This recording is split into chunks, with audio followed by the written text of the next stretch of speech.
What is more commonplace than being paid a visit by your dear uncle? If you picture yourself as a 5-year-old boy, it is probably the highlight of your week, especially in the early 19th century, when communications were a lot slower than they are now.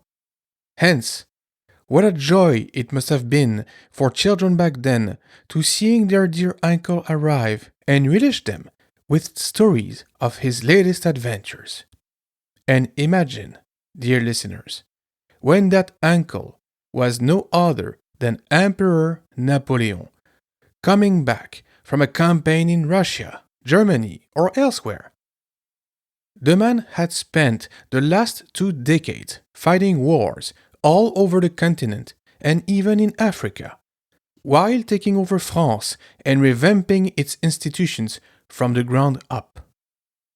That is the kind of childhood that little Louis-Napoléon Bonaparte experienced. At a very young age, he was impressed by his uncle's stories. Although not as influential as the famous emperor, he would still have a major impact on French and European history. He would also be emperor. He would also live great adventures both within and without France. Join us for the story of Napoleon III, the last French monarch.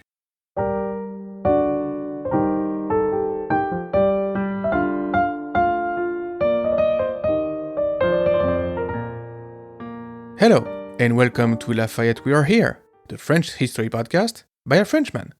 I am your host, Emmanuel Dubois, and today we will be talking about the most famous nephew in history, Louis-Napoléon Bonaparte, aka Napoleon III, who lived from 1808 to 1873 and ruled over France from 1848 to 1870, first as President of the Republic, then as Emperor.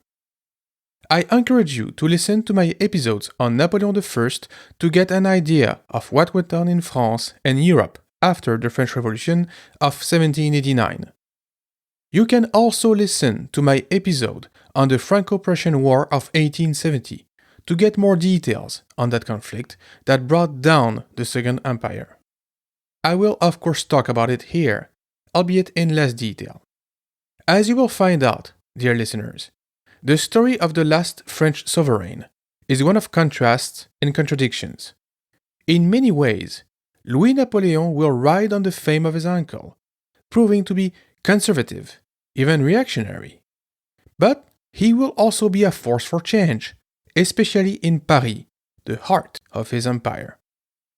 He will also be mocked by many of his contemporaries, notably Victor Hugo, who called him Napoléon le Petit, or the small Napoleon. His wife, Eugénie, will also suffer the ire of French and foreign commentators of the time.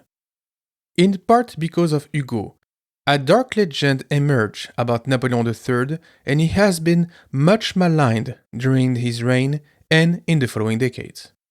But before we talk about the events that will shape the destiny of France and Europe in the second half of the 19th century, we must go back to Paris, on Rue Cerruti, on April 20, 1808.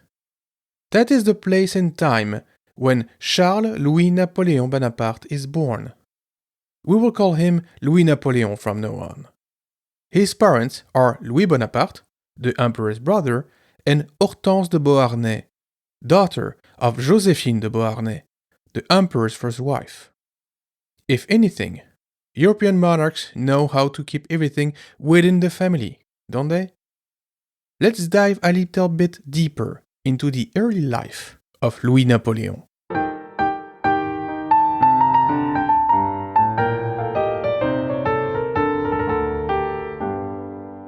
Louis-Napoleon was born into the ruling class of France, which at the time was basically the ruling class of Europe. In 1808, the French Empire was at its greatest. Napoleon was winning battle after battle, and the different continental powers were either defeated or trying to befriend the emperor. Only England, protected by the seas, was still opposing the French hegemony. Of course, as you know, the wind would soon turn following the events in Spain in 1809 and, more importantly, in Russia in 1812. But for the moment, the Bonaparte and France were ruling over Europe. Little Louis-Napoleon was destined to play a great role in this brave new world, and his parents knew it very well. Following the Russian debacle, things started to get messy for the Bonaparte. Louis-Napoleon's parents separated. Their marriage had never been a happy one, and Hortense soon became the only one in charge of Louis-Napoleon and his brother, Napoleon Louis. I know, their names are confusing. They also had a brother named Napoléon Charles, who sadly passed in 1807, age 4. In 1815, the whole world fell on France and on the Bonaparte. That year, the law banned all Bonaparte from French soil, forcing Hortense to leave France with her children. She then bought the Château d'Arenberg on the heights of Lake Constance in German-speaking Switzerland. There, Louis-Napoleon grew up under a comfortable setting, but full of nostalgia for his uncle's lost glory. He received an irregular education, first left to passing preceptors, before his mother entrusted his instruction to Philippe Lebas, son of a Jacobin and a former Napoleonic officer, who instilled in him the cult of Napoleon I and the art of war. Before I go on, I should precise why we call Emperor Napoleon Napoleon I. After the 100 Days in 1815, Napoleon Bonaparte abdicated in favor of his son, Napoleon, who was recognized as ruler by the French government chambers. He never ruled, obviously, but despite this, his name counts in the line of French monarchs, if you will. Hence, Napoleon became Napoleon I, and his son, Napoleon II. Eventually, our hero of today's story will become Napoleon III. But let's not get ahead of ourselves. Back in Switzerland, young Louis Napoleon's education was both intellectual and military. The young prince developed a sense of duty and a belief in his destiny. As a teenager, he spoke fluent German and traveled regularly between Arenenberg and Rome, where his mother stayed to escape diplomatic tensions. It was in the Italian capital that he discovered politics in contact with the Italian liberals, sensitive to ideas of unity and freedom. He soon joined their cause with the Carbonarist movement in favor of the unification of Italy and the reduction of the Pope's temporal power. In 1830, he joined the Federal Central Military School of Thun, led by the future Swiss general Guillaume-Henri Dufour, where he acquired a solid technical training and a taste of military discipline. But the Revolution of the Three Glorious of July 1830, which overthrew King Charles X, deprived him of any immediate hope of returning to France. A new law, passed in September 1830, prohibited the stay of Bonaparte on French soil. Do listen to our dedicated episode on the Revolution of 1830 to find out what went on in France at the time in more detail. Shortly after, he accompanied his older brother, Napoleon Louis, in the Italian uprising of 1831. Together, they participated in the Carbonarist insurrection in the Papal States, especially in Bologna and Forlì, where they were surrounded by Austrian and Papal troops. A measles epidemic decimated their troops. Napoleon Louis died on March 17, 1831, while Louis Napoleon, seriously ill, was saved by his mother, who managed to bring him back clandestinely to Paris and then to Switzerland. After the death of the Duke of Reichstadt, Napoleon's son, the ill-fated Napoleon II, he officially became the pretender Bonaparte. From then on, his existence took a political turn. He established contacts with French opponents, wrote political manuscripts, and was convinced that one day he would restore the empire in a new form, inspired by universal suffrage and popular authority.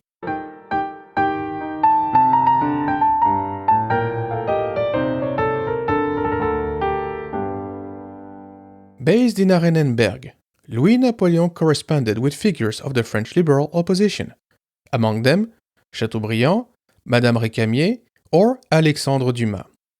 His readings and exchanges nourished a political philosophy mixing Romanticism, liberalism, and Bonapartism. He conceived the idea of a democratic empire where the head of state would be the guarantor of national unity, not by divine law, but by the will of the people expressed by the plebiscite. It was in this spirit that he attempted his first conspiracy in Strasbourg in 1836. His objectives were to raise the garrison, rally the troops, march on Paris, and overthrow the July monarchy, following the model of his uncle's return of the island of Elba in 1815. But the attempt failed. The soldiers refused to follow him, and the plot was foiled in a few hours. Arrested, Louis-Napoléon escaped the trial thanks to the clemency of King Louis-Philippe, who preferred to exile him discreetly to the United States. He landed in New York in 1837, but did not stay long. Learning of his mother's illness, he returned clandestinely to Switzerland under a false American passport to attend her last moments. Hortense died in October 1837. This deeply marked Louis-Napoléon, now the sole heir and master of a destiny both glorious and uncertain. In 1838, he published Les Idées Napoléoniennes, or the Napoleonic Ideas, a political manifesto in which he erected Napoleon I as a precursor to modern freedom. The empire was presented not as a tyranny, but as a centralizing system in the service of the people. He defended the principle of a strong power based on the popular suffrage and social order. The government of one by the will of all, he professed. His second coup attempt came in August 1840 in Boulogne-sur-Mer. It would also be a disaster. While attempting to rally the 42nd Line Regiment, he was arrested after a shooting. Judged by the House of Peers, he gave a speech that remained famous. In it, he proclaimed, quote, "I represent a principle, a cause, a defeat. The principle is the sovereignty of the people. The cause, that of the empire. The defeat, Waterloo." End quote. Sentenced to life imprisonment, he was incarcerated at Fort Ham in the Somme. During his 6 years of captivity, 1840 to 1846, he led a studious and disciplined life. He read, received visits, and devoted himself to writing. It was there that he wrote his most famous essay, De l'extinction du paupérisme, or The Extinction of Pauperism. In it, he presented an original social thought. The state must actively intervene to improve the fate of workers, to develop housing, education, and employment. He used the term working class for the first time, announcing a real social concern in a prince of his time. On May 25, 1846, he escaped Fort Ham, disguised as a mason, under the name of Charles Pinguet. This episode gave rise to the mocking nickname of Badinguet, which his detractors will use throughout the Second Empire. He took refuge in England, where he regained freedom and where he settled permanently, frequenting the London political circles and living with Harriet Howard, a rich Englishwoman who would later become a precious financial ally.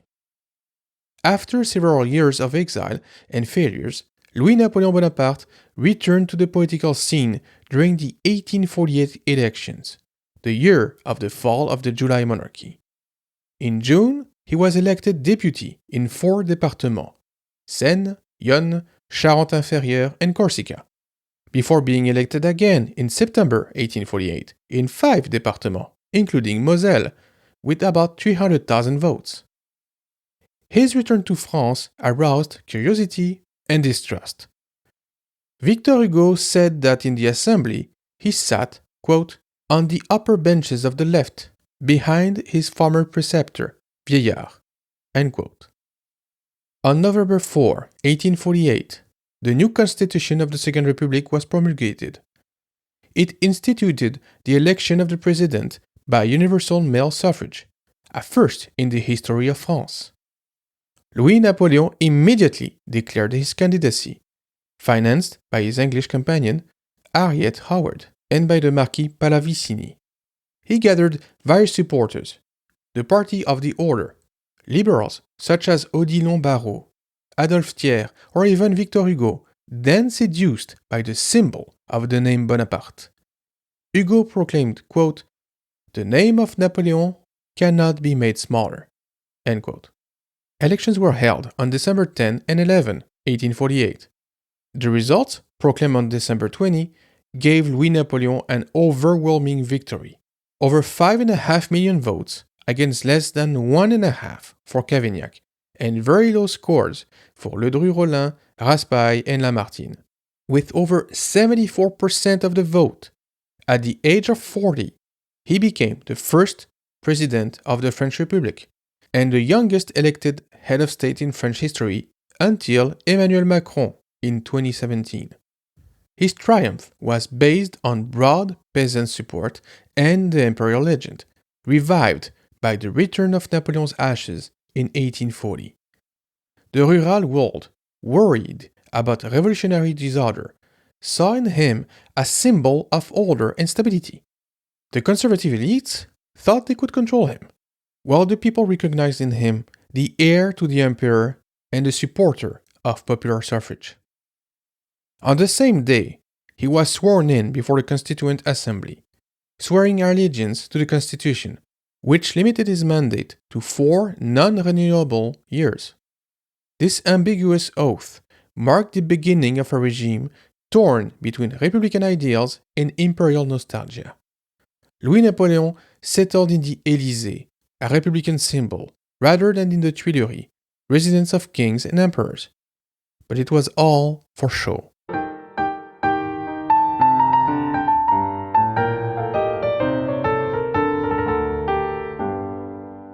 During his presidential term, Louis-Napoleon sought to reconcile his authoritarian ideals with the Republican Constitution.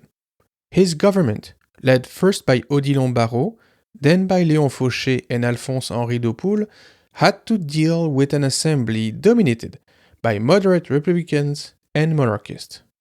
In 1849, he passed the Falloux Act, which strengthened the role of the Church in teaching, a sign of rapprochement with the Catholic conservatives.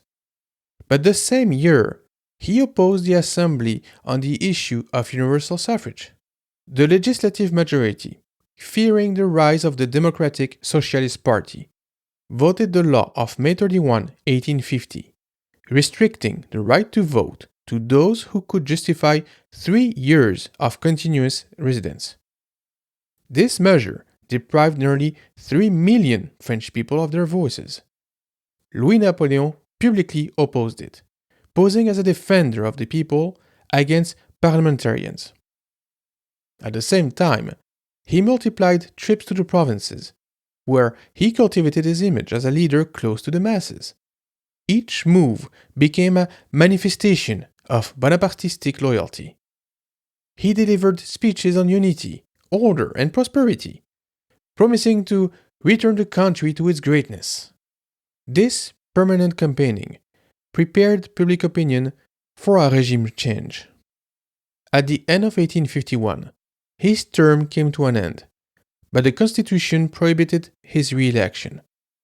He asked the Assembly for a constitutional revision. The refusal of the deputies precipitated his decision to take action. Political tensions reached a breaking point, and on the night of December 1 to 2, 1851, the anniversary of the coronation of Napoleon I and of the Battle of Austerlitz, he organized a coup d'etat. The assembly was dissolved, his opponents arrested, including Thiers and Cavaignac, and a state of siege was proclaimed in Paris. It was to be the end of the short-lived Second Republic. Louis-Napoleon presented himself as the savior of the Republic against the factions. In his manifesto, he invoked the national will betrayed by the parties. He said, quote, "I address the people, the only judge of my action." End quote. A plebiscite, organized on December 20 and 21, massively approved his decisions. Nearly 7 million yes against 640,000 no. He simultaneously restored universal male suffrage, abolished the previous year, thus consolidating his image as a man of the people. The coup of December 2 became a major break. The Second Republic died out, replaced by a personal regime. The assembly was dissolved, the press muzzled, the opponents arrested or exiled, among them Victor Hugo, who fled to Brussels and later published The History of a Crime, a story violently hostile to the future emperor. This widely disseminated testimony forged the Black Legend of December 2, which historians such as Louis Girard and Pierre Milza consider exaggerated, albeit still relevant to some degree. If the coup was indeed very authoritarian, it did enjoy real popular support, the French being tired of parliamentary instability. It does not justify it, but it puts it in perspective.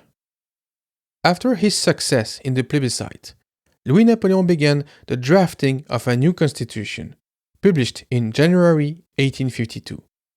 It established a strong executive branch, a 10-year presidential mandate, direct control of the government, and subordination of the legislature. The regime, centralized and hierarchical, recalled that of the Napoleonic Empire. While insisting on republican continuity in words, he changed its spirit.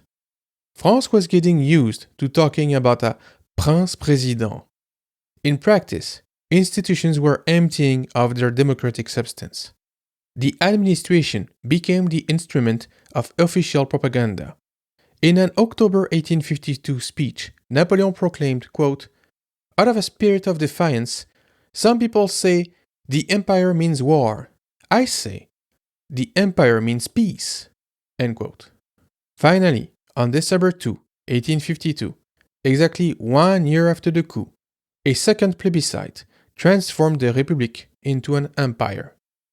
Louis-Napoléon became Napoleon III, Emperor of the French. The Second French Republic disappeared and the Second Empire began. This regime will deeply mark France with its economic modernization, cultural influence, and political contradictions.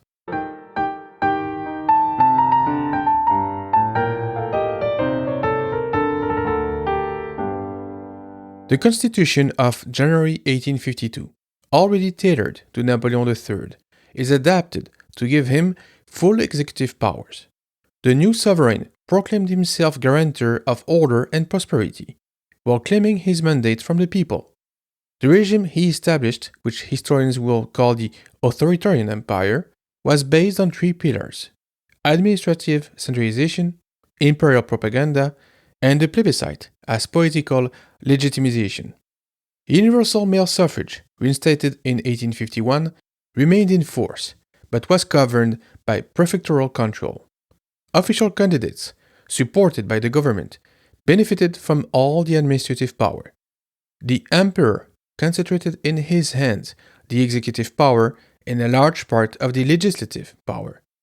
The Council of State, chaired by his cousin, Jérôme Bonaparte, prepared the laws, and the Senate, an appointed body, ensured the conformity of the text with the Constitution. The legislative chamber, elected by universal suffrage, had only an advisory role. Public freedoms were restricted, the press was subject to censorship. Political societies were prohibited, and private correspondence sometimes monitored. Republican or socialist opponents, including Victor Hugo, Edgar Quinet, and Louis Blanc, lived in exile.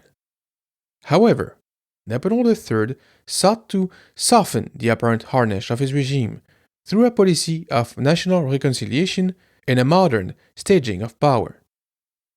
Political trips, inaugurations, imperial festivals, and social works intended to show a social sovereign close to the people were put in place, to great effect. On January 30, 1853, Napoleon III married the Spanish aristocrat Eugénie de Montijo, Countess of Teba, a cultured and devout Andalusian woman. This was both a love marriage and a political one, aimed to establish the legitimacy of the regime by moving away from traditional monarchical alliances. "I preferred a woman I love to a woman imposed on me, the emperor declared to the Senate. The union gave birth in 1856 to an only son, Imperial Prince Louis-Napoléon, destined to continue the Bonapartist dynasty.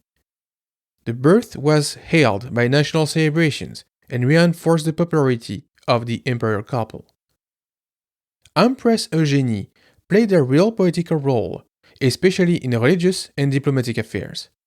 She embodied the grace of the regime and supported the arts and charity, but her influence, favorable to the Pope and conservative Catholicism, will weigh heavily on her and her husband's political choices. Now, one of the major features of the Second Empire is economic modernization. Napoleon III, an admirer of the British industrial model, wanted to make France a modern and prosperous power. He encouraged the development of the railway, the telegraph, and large banks like Crédit Immobilier or Crédit Foncier. He stimulated public limited companies and promoted foreign investment. Growth was spectacular. Industry was diversifying, agriculture mechanizing, and industrial trade growing thanks to a nascent free trade policy. Symbol of this modernity, the city of Paris was transformed under the impetus of Prefect Georges Eugène Haussmann, appointed in 1853.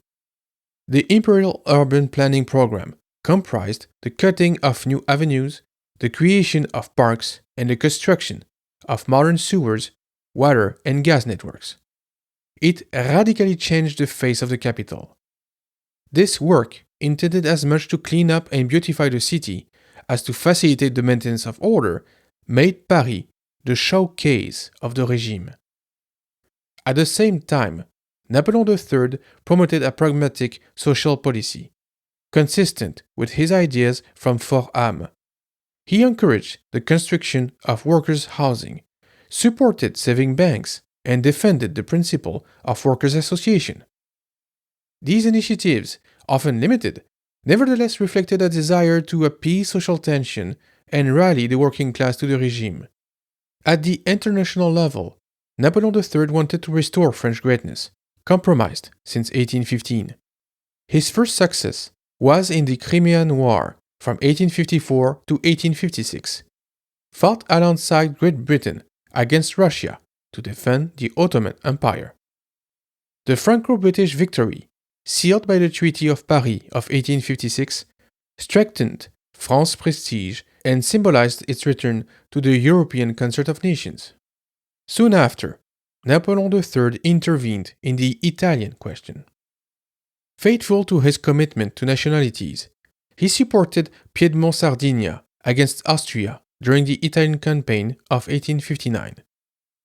The victories of Magenta and Solferino brought Savoy and Nice to France, but the emperor, frightened by the extent of the Italian unitary movement and the Catholic reactions, hastily signed the Villafranca's armistice. This Italian policy, although popular with the liberals, marked the beginning of the crisis of French Catholicism. The Ultramontains, supported by Empress Eugénie, reproached Napoleon III for betraying the Pope. This religious and diplomatic conflict will permanently weaken the cohesion of the regime. The period of 1852 to 1859 was dominated by the emperor's personal authority, but as prosperity settled, the demands for freedom were heard. Napoleon III, aware of the need of evolution, began to prudently liberalize the regime.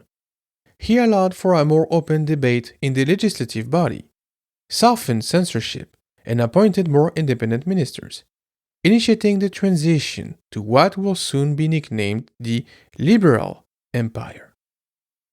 After 1859, Napoleon III understood that the success of his regime could not be based solely on economic prosperity and military glory.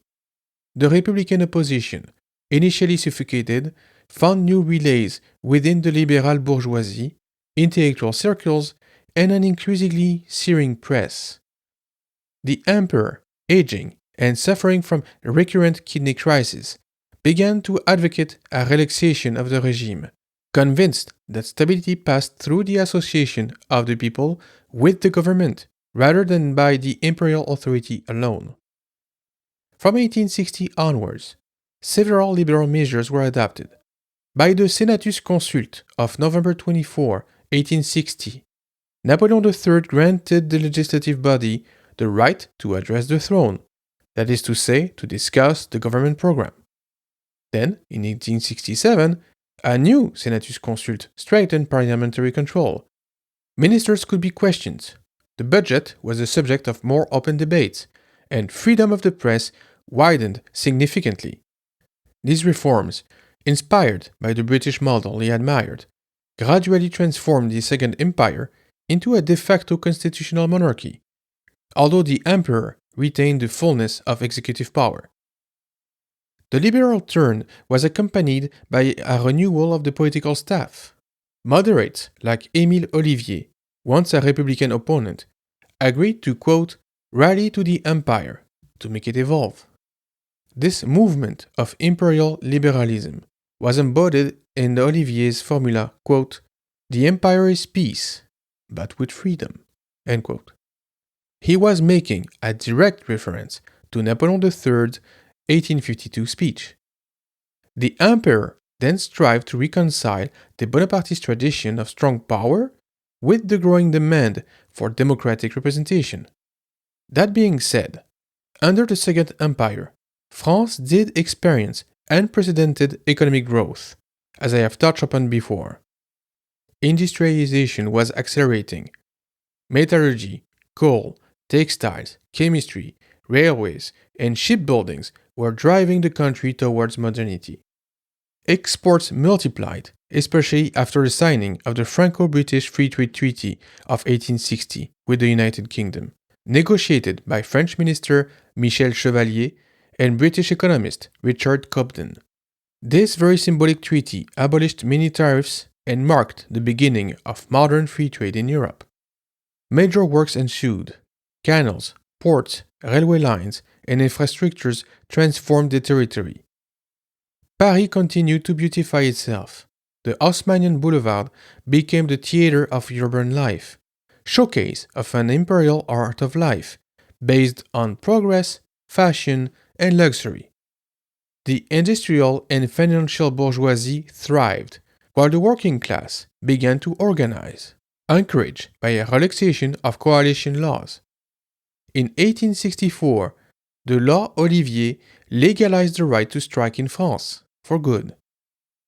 On the social level, Napoleon III remained faithful to his ideas of for âme. He wanted a social monarchy that protected workers while avoiding a class struggle. He supported the creation of the first mutual relief funds, promoted popular education, and encouraged the universal exhibitions of 1855 and 1867, showcases of French ingenuity and industrial progress. However, if the empire had become more flexible internally, foreign policy remained the emperor's chosen domain. His romantic vision of power pushed him to engage in often contradictory international adventures. He wanted to both defend nationalities and preserve the European balance. After the campaign of 1859, France continued to play a decisive role in the Italian unification. However, the conquest of the rest of the peninsula by King Victor Emmanuel II and Garibaldi placed Napoleon III in a difficult position. To appease the French Catholics, he maintained troops in Rome to protect Pope Pius IX, while tolerating the creation of the Kingdom of Italy.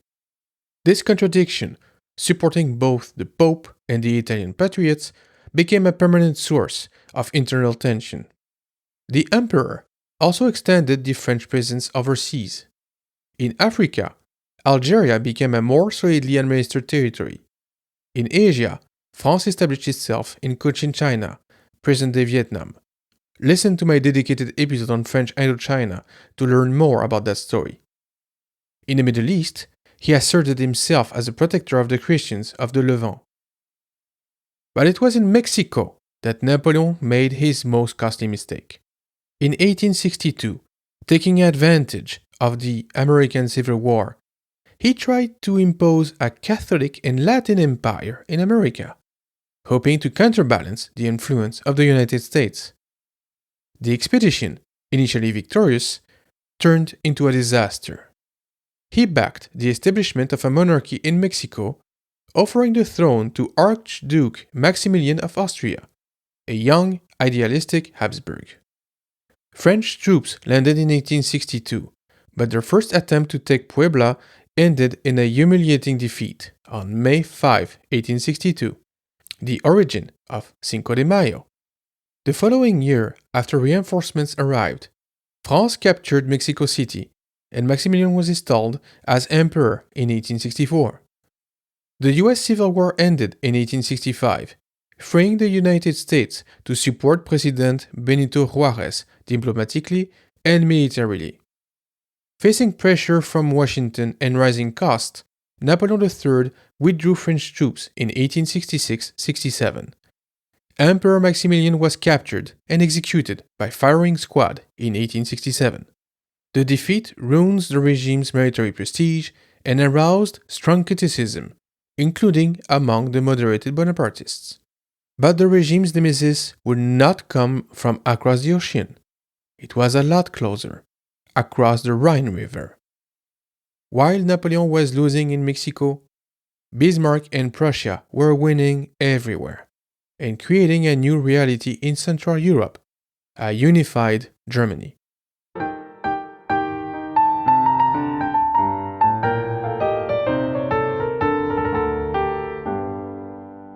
After the Prussian successes against Denmark in 1864 and Austria in 1865, Napoleon sought to maintain the European balance of power. But his hesitant diplomacy and declining health weakened the French position. The Prussian chancellor exploited these flaws, patiently preparing German unification around Prussia. Internally, faced with the rise of the opposition, the emperor decided to go further in his reforms. The Senatus Consul of September 8, 1869, finally granted the legislative body the initiative to make laws and gave it the control of the government. It was a transition to a parliamentary, almost democratic regime. On January 2, 1870, Napoleon III entrusted the formation of the government to Émile Ollivier, a symbol of liberalization from above. To ratify this evolution, a plebiscite was organized on May 8, 1870. Over 7 million yes trumped 1.5 million no. This success seemed to confirm the people's attachment to the empire, now more open. But this victory was misleading. The Republicans were making progress in the cities. Students and youth were getting agitated. And the peasantry, once faithful, was increasingly losing interest in imperial promises. A few weeks after the plebiscite, a diplomatic crisis caused by the Hohenzollern candidacy to the throne of Spain served as a pretext for Bismarck to trap France. The Ems dispatch, skillfully manipulated, pushed the French to declare war on Prussia on July 19, 1870. I encourage you to listen to my dedicated episode on the Franco-Prussian War to learn more about this terrible conflict. But for now, suffice to say that it went very, very wrong for the French. Napoleon III, sick and weakened, nevertheless took the lead of the army. But France, poorly prepared, suffered a series of defeats. On September 2, 1870, in Sedan, the imperial army was surrounded. The emperor capitulated, along with tens of thousands of men. Taken prisoner, he was interned in Wilhelmshöhe, near Kassel, in modern Germany.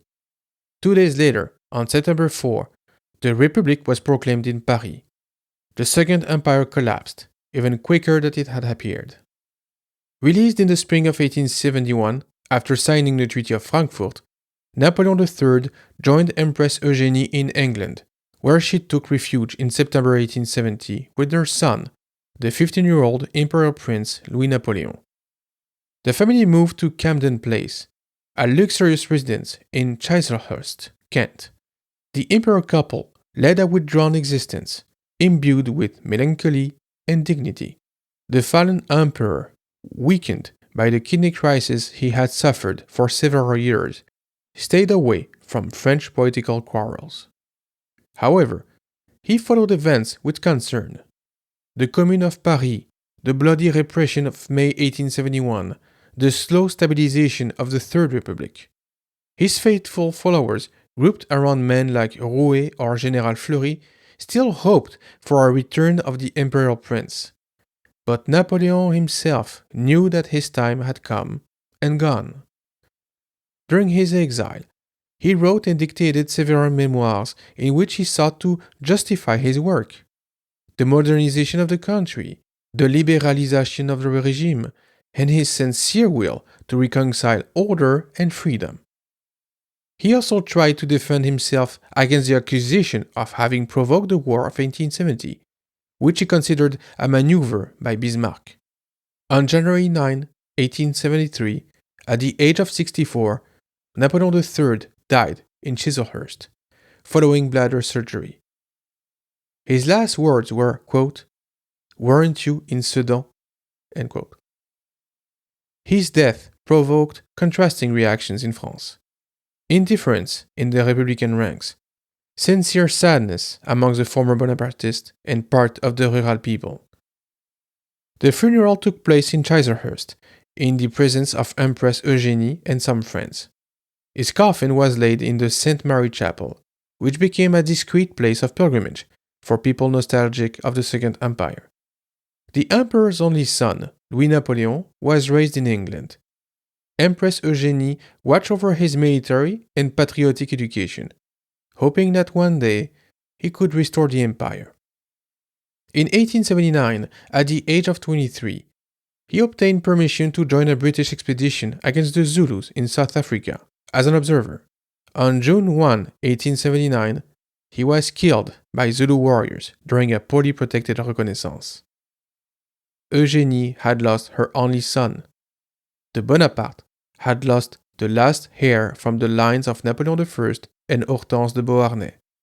The emperor and the emperor prince remains were transferred to St. Michael's Abbey of Farnborough, near London, where Eugénie, who died in 1920 at the age of 94, also rests.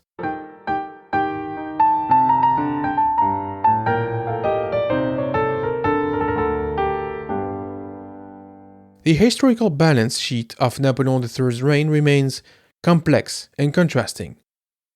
Long discredited by the Black Legend spread by Republicans, in particular by Victor Hugo, the emperor was rediscovered in the 20th century as an essential player in the modernization of France. Indeed, under his reign, France underwent a profound transformation.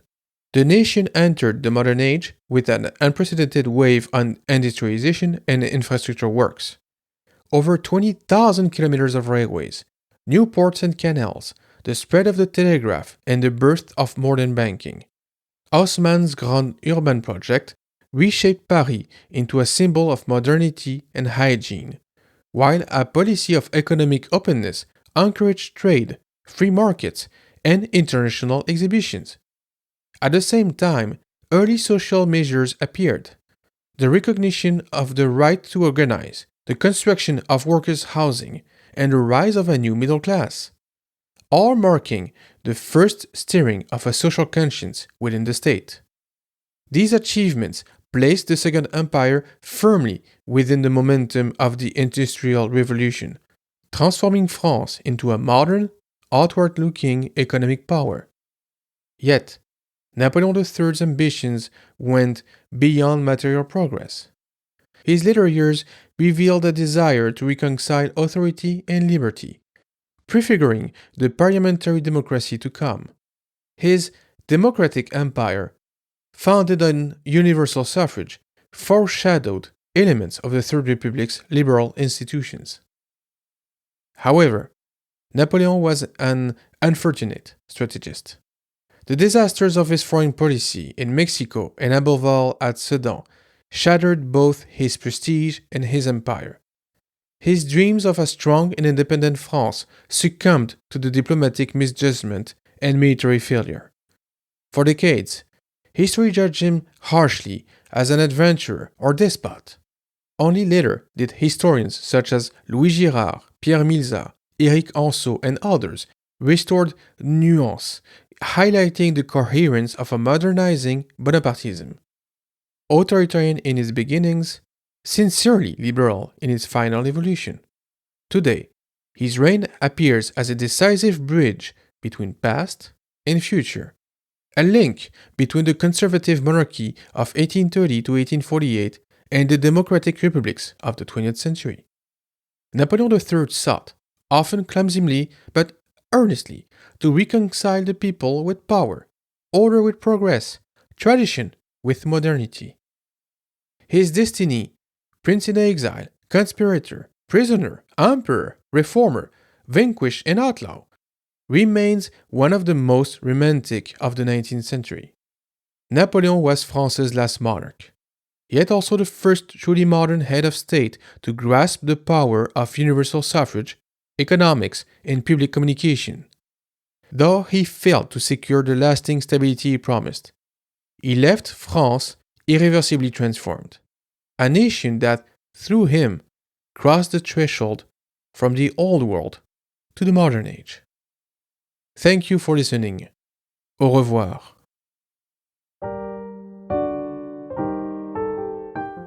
You can find the Lafayette We Are Here podcast wherever you get your podcasts or on LafayettePodcast.com. If you enjoy the show, please consider becoming a patron at patreon.com/LafayettePodcast. You can also reach me on social media or by email. All the links are on the website. The music for this podcast is the Marche pour la cérémonie des Turcs, composed by Jean-Baptiste Lully, arranged and performed by Jérôme Arfouche.